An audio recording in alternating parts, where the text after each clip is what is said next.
মক্কা, কেউ কেউ বলেন এটা মদিনাতে কিছু আয়াত নাজিল হয়েছে আর কিছু মক্কায় নাজিল হয়েছে। প্রথম 3টা আয়াত আপনার মক্কা কাফেরদের উদ্দেশ্যে, পরের 3টা আয়াত আপনার মুনাফিকদের উদ্দেশ্যে। আল্লাহ রাব্বুল আলামিন বলেন, আরাআইতাল্লাযী ইউকাযযিবু বিদ্দীন ফাযালিকাল্লাযী ইয়াদউল ইয়াতীম ওয়া লা ইয়াহুদ্দু আলা তুআমিল মিসকিন। রব্বুল আলামিন জানায় দেয়, ও নবী, আরাআইতাল্লাযী ইউকাযযিবু বিদ্দীন, আপনি কি তাদেরকে দেখেন নাই যারা কিয়ামত দিবসকে অস্বীকার করে কিয়ামত দিবসকে এবং পরকালকে অস্বীকার করে? আপনি কি তাদের ব্যাপারে জানেন, দেখছেন? আল্লাহর নবীকে এই প্রশ্ন করার মাধ্যমে জানায় দেয় আল্লাহ রাব্বুল আলামিন এই বিষয়টাকে অনেকভাবে বুঝাইতে চাইতেছেন। আল্লাহ রাব্বুল আলামিন বলেন, আরাআইতাল্লাযী ইউকাযযিবু বিদ্দীন ফাযালিকাল্লাযী ইয়াদউল ইয়াতীম। যারা কিয়ামত দিবসকে অস্বীকার করে তাদের একটা অভ্যাস হলো ইয়াদউল ইয়াতীম, তারা ইতিমদেরকে গলার ধরে বার করে দেয়। তারা ইতিমদেরকে খাবার দেয় না, ইতিমদেরকে খোঁজ খবর নেয় না। যারা কিয়ামত দিবসকে অস্বীকার করে, যারা কিয়ামতকে আল্লাহ রাব্বুল আলামিনের পরকাল বলতে কিছু আছে, মৃত্যুর পরে জান্নাত জাহান্নাম আছে, যারা বিশ্বাস করে না, তাদের 1 নাম্বার সিফত হলো তারা আপনার দুনিয়ার মাঝে তারা ইতিমদের কোনো খোঁজ খবর নেবে না, ইতিমদেরকে গলা ধরে বার করে দিবে। ইতিমদেরকে কত বাতিজিকে তারা খোঁজ খবর নেয় না। ভাইটা মারা যাওয়ার পর ওই সম্পদ যখন বাবা রাইখা যা, ছোট ছোট বাচ্চা রাইখা, চাচাগুলার কানগুলা খারাপ হয়ে যা, যদি তারা তো এখন সম্পদ সম্পর্কে কিছু বুঝে না, বাচ্চা মানুষ, এই জন্য বাবার এই সম্পদগুলা চাচা আত্মসাৎ করার জন্য উঠে পড়ে লাগে যায়। আপনার দলিলগুলা বের করে কিভাবে এই সম্পদগুলা নিজের আয়ত্ত করে নেওয়া যায় সেই চেষ্টায় তারা থাকতে থাকে। কিন্তু আল্লাহ রাব্বুল আলামিন বলেন যে এরা হচ্ছে ওই সমস্ত লোক যাদের শাস্তি কুরআন কারিমে আল্লাহ তাআলা বর্ণনা করছেন। আমি বলতেছিলাম কিয়ামত দিবসকে যারা অস্বীকার করে, আরাআইতাল্লাযী ইউকাযযিবু বিদ্দীন ফাযালিকাল্লাযী ইয়াদউল ইয়াতীম ওয়া লা ইয়াহুদ্দু আলা তুআমিল মিসকিন। এবং যারা কিয়ামত দিবসকে অস্বীকার করে ওয়া লা ইয়াহুদ্দু আলা তুআমিল মিসকিন, 2 নাম্বার সিফত হলো তারা আপনার উৎসাহী করে না, তারা নিজেরাও মিসকিনদেরকে দান করে না, এতিমদেরকে খাওয়ায় না এবং অন্যদেরকে উৎসাহ করে না। ওয়ালা ইয়াহুদ্দু আলা তুআমিল মিসকিন, মিসকিনদের খাওয়ানোর ব্যাপারে তারা মানুষকে বলেও না যে আমাদের এলাকায় অমুক ব্যক্তিত্ব বড় এতিম হয়ে গেছে, বাবা নাই মা নাই, তার দেখার মতো কেউ নাই, তার মিসকিন মানুষ, ইনকাম নাই, কিভাবে চলবো, তুমি যদি পারো কিছু তাদেরকে দিও, এমন কথাও বলে না। নিজের বাড়িতে গোশত মাংস অনেক কিছু পাক করে খায়, কিন্তু এতিম বাতিজাকেও দেখে না। নিজে এতিম বাতিজার সম্পদকে আত্মসাৎ করার জন্য তাদেরকে গালিগালাজ করে, তাদেরকে দেখতে পারে না। এই জন্য আল্লাহ রাব্বুল আলামিন, গত সপ্তাহে আমরা আলোচনা করছিলাম, আল্লাহ রাব্বুল আলামিন 4 ব্যক্তিকে জান্নাত না দেওয়া আল্লাহর হক। তার মধ্যে 1 নাম্বার ছিল যে আপনার সুদ খায়, 2 নাম্বার ছিল যে মদ খায়, 3 নাম্বার ছিল যে এতিমদের মাল আত্মসাৎ করে, 4 নাম্বার ছিল যারা মা বাবার অবাধ্য হয়ে যায়। এই 4 জন সন্তান, এই 4 জন ব্যক্তির জন্য আল্লাহ রাব্বুল আলামিন তাদেরকে জান্নাত না দেওয়া আল্লাহর হক। এই জন্য বুঝতে হবে বাবা, যারা এতিমদের সম্পদ খাইতেছে, আল্লাহ রাব্বুল আলামিন বলছেন তাদেরকে জান্নাত না দেওয়া আমি আল্লাহর হক। এই জন্য কিয়ামত দিবসকে যারা অস্বীকার করে তাদের দুইটা গুণ বললাম। 1 নাম্বার, এতিমদেরকে তারা ঘাড় ধরে ধাক্কা দিবে। এই ঘাড় ধরে ধাক্কা দেওয়ার 3টা অর্থ হতে পারে। 1 নাম্বার অর্থ হচ্ছে তাকে আপনার বকাঝকা করে, 2 নাম্বার অর্থ হচ্ছে তাকে আপনার নিজের সম্পদগুলো আত্মসাৎ করে নেয়, 3 নাম্বার হচ্ছে তার সাথে খারাপ ব্যবহার করে। ঘাড় ধরে ধাক্কা দেওয়ার 3টা ব্যাখ্যা হতে পারে। 1 নাম্বার, তাকে বকাঝকা করে। 2 নাম্বার, তার সম্পদ, তার মেরাজ সম্পদকে সে আত্মসাৎ করার জন্য তার সাথে খারাপ ব্যবহার করে। 3 নাম্বার, অবনিয়ত তার সাথে খারাপ ব্যবহার করে। তো মুহতারাম হাজরিন, আল্লাহ রাব্বুল আলামিন বলছেন কিয়ামতের ময়দানে এই ব্যক্তিদের কি শাস্তি হবে যারা এতিমদেরকে দেখতে পারে না। আল্লাহ রাব্বুল আলামিন সূরা নিসার 9 নম্বর আয়াতে বলেন, ইন্নাল্লাযীনা ইয়াকুলুনা আমওয়ালাল ইয়াতামা, আল্লাহ রাব্বুল আলামিন বলেন নিশ্চয়ই যারা এতিমদের মাল খায়।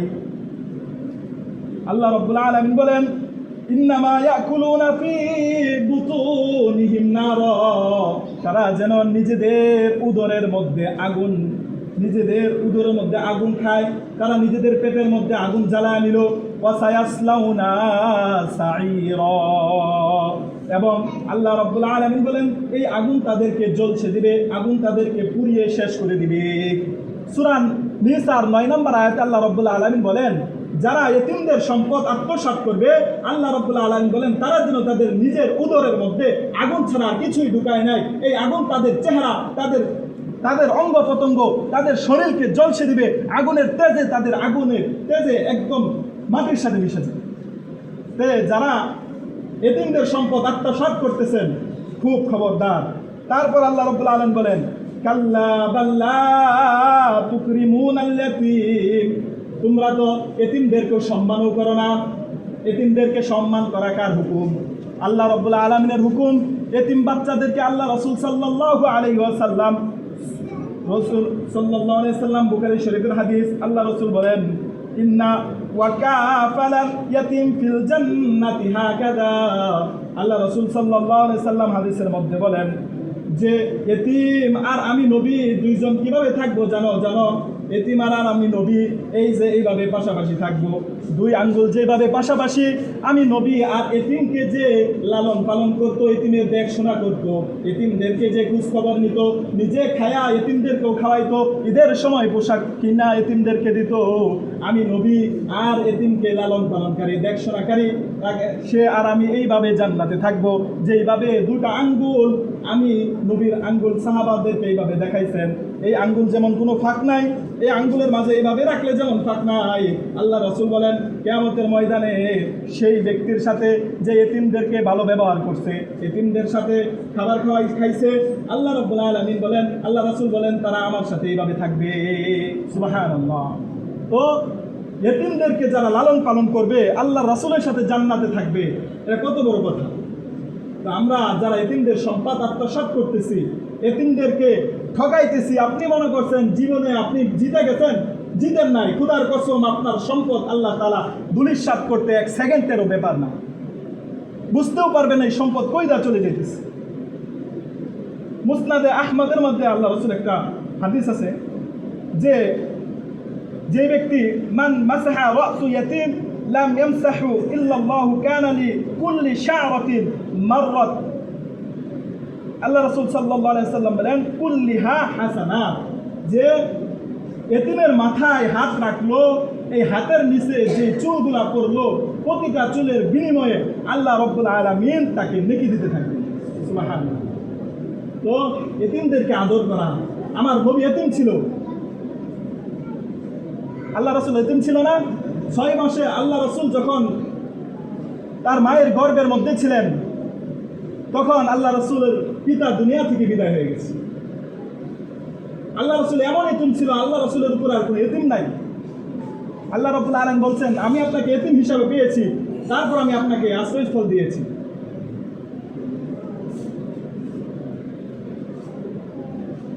এই জন্য মুহতারাম হাজিরিন, এতিমদেরকে কদর করা। আল্লাহ রাসূল আরেক হাদিসে বলেন, ওই টেবিলের খাবার সবচেয়ে উত্তম খাবার যেই টেবিলের মধ্যে একজন এতিমের সাথে খাবার খাওয়া হয়। সুবহানাল্লাহ। তো এতিমকে সাথে নিয়ে খাইলে আল্লাহ রাসূল এত পরিমাণ খুশি হয়ে যায় যে পৃথিবীর সমস্ত খাবারের মধ্যে যেন এটা উত্তম খাবার হয়ে গেছে।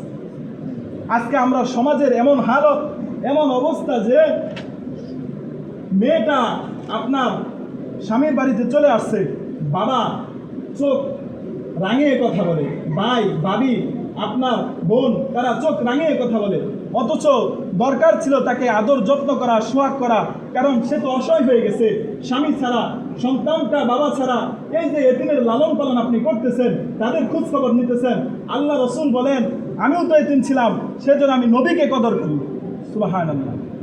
এই জন্য এতিমের প্রতি আমরা খুব খোঁজ খবর রাখবো। আল্লাহ রাসূল সাল্লাল্লাহু আলাইহি ওয়াসাল্লাম আরও বলছেন,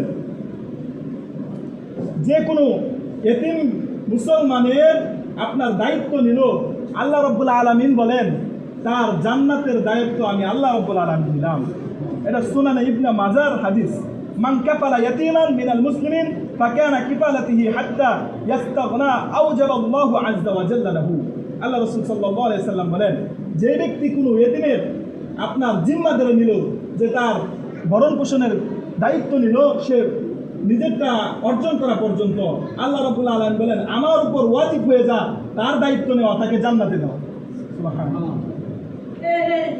তারপর এতিমদের শাস্তি, এতিমদেরকে আপনার যারা গলা ধরে ভার করে দেয় তাদের কি শাস্তি দেখেন।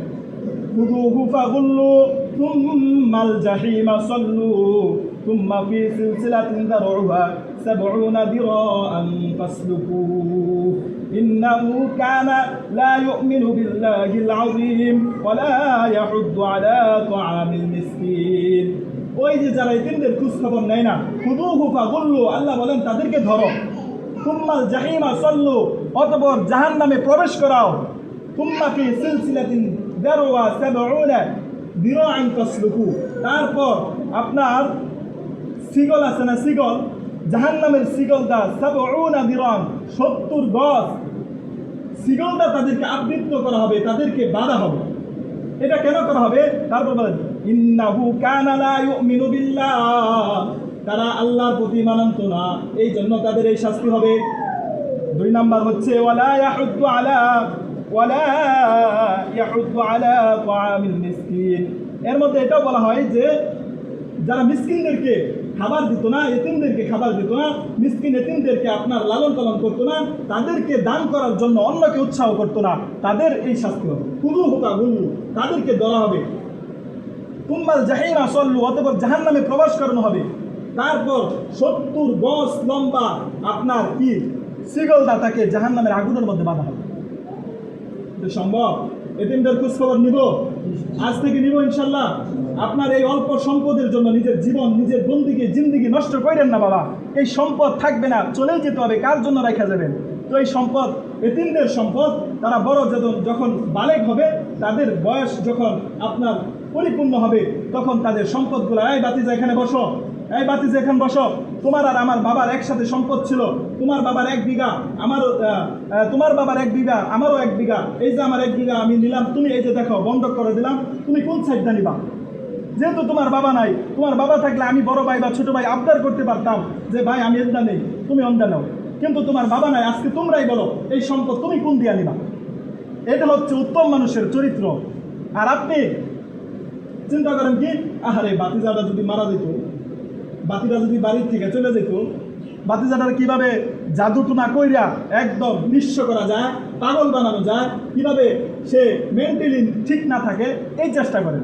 আহা, সম্পদ, এই টাকা পয়সা, বাড়ি গাড়ি, আর যারাও দেয় তারা আংশিক পরিমাণ দিয়া, মানে ও বড় হইতে হইতে ওই জমি বেচা, গাছ গোছালি বেচা শেষ করে দেয়। কারণ ছোট তো, বাবা মারা গেছে, কারণ বড় হইলে তো বুঝতে লাগবে, এই জন্য আগেই বেচা খাওয়া দেয় শেষ। হ্যাঁ, পরে যা থাকে তুই আর কি নিবে, যা একটা বাড়ি করে লাগ, আমি তোর চাচা মানুষ, যদি না দিই কইবে চাচা কিছু দিল না। এই যে বাউতাবাজে আর বুকামি আর এই যে বাইল বাট্টা, এটা আল্লাহর সাথে করতেছেন, তার সাথে তো করতেছেন। তো মুহতারাম হাজরিন, অনেক কথা। এতিমদের ব্যাপারে আমরা সোচ্চার হই, তাদের খোঁজখবর নেই। এলাকার মধ্যে যারা বিধবা আছে, এলাকার মধ্যে যারা এতিম আছে, চলতে পারে না, খাইতে পারে না, নিজে তাদেরকে ডাইকানি, কিছু দিতে পারলাম না, ডাইকাই না, মাথায় হাত বুলাইয়া দিই। আল্লাহ রাসূল বলেন প্রতিটা চুলে, এই যে মাথায় হাত রাখলো, সে যেন তার মাথা হাতের নিচে যে চুলগুলা পড়লো, এতটা নেকি আল্লাহ তাআলা দিয়ে দিবে। এই জন্য বাজান, এতিমদের প্রতি আমরা সহানুভূতি দেখাই, তাদের যত্ন নেই, আল্লাহ আমাদেরকে যত্ন নেবেন। তো আরেকটা বিষয় হলো, আমরা মসজিদের কিন্তু অনেক খরচ, এই যে কারেন্ট বিল গত মাসে মনে হয় 800 টাকার উপরে আসছে। তো আপনারা যদি এই প্রতি শুক্রবারে 5-10 টাকা না দেন, এটা কি তুল্লা যে আমাদের মসজিদের